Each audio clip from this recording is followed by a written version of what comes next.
আজ আলোচনা করব টাটা মোটরস শেয়ার নিয়ে। সো প্রথমে বলে রাখি, not a buy and sell recommendation, কারণ আমি কোনো সেবি রেজিস্টার ইনভেস্টমেন্ট অ্যাডভাইজারি নই।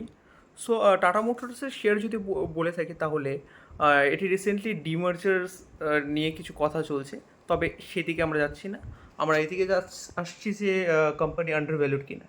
সো কোম্পানির প্রাইস প্রায় 1,000 টাকার কাছাকাছি রয়েছে যেই মুহূর্তে আমি এই ভিডিওটি বানাচ্ছি, এবং কোম্পানির যে ডিসেম্বর কোয়ার্টারে নেট প্রফিট রয়েছে সেটি রয়েছে 7,145 কোটি টাকার মতো, এবং মার্চ মাসে যে প্রফিট হয়েছে সেটি হচ্ছে 17,529 কোটি টাকার মতো।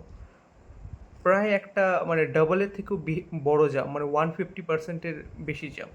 সো কোম্পানির সেলস গ্রোথ যদি এক বছরের সেলস গ্রোথ নিয়ে যদি আমরা কথা বলি, তাহলে সেটি রয়েছে 27%, এবং কম্পাউন্ডেড প্রফিট গ্রোথ রয়েছে 1,266%।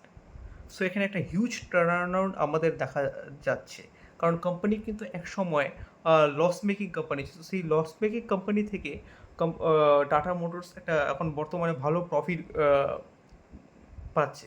তো এর থেকে বোঝা যাচ্ছে যে কোম্পানি ম্যানেজমেন্ট খুবই ভালো, এবং ম্যানেজমেন্ট যা বলছে সেগুলো তারা অ্যাচিভ করতে পারছে।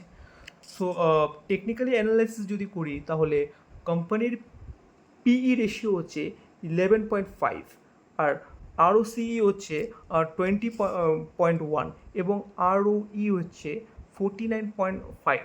তো আমার মতে এটি এখনও আন্ডার ভ্যালু রয়েছে, এবং এখান থেকে কিন্তু একটা হিউজ জাম্প দেখা দিতে পারে। আমি এই স্টকটিকে আইডেন্টিফাই করেছিলাম প্রায় 300 লেভেলে। সো এখান থেকে সেই স্টকটি প্রায় 3 টাইমসের মতো আমাকে রিটার্ন দিয়েছে। হ্যাঁ, তবে বলে রাখি, not a buy and sell recommendation.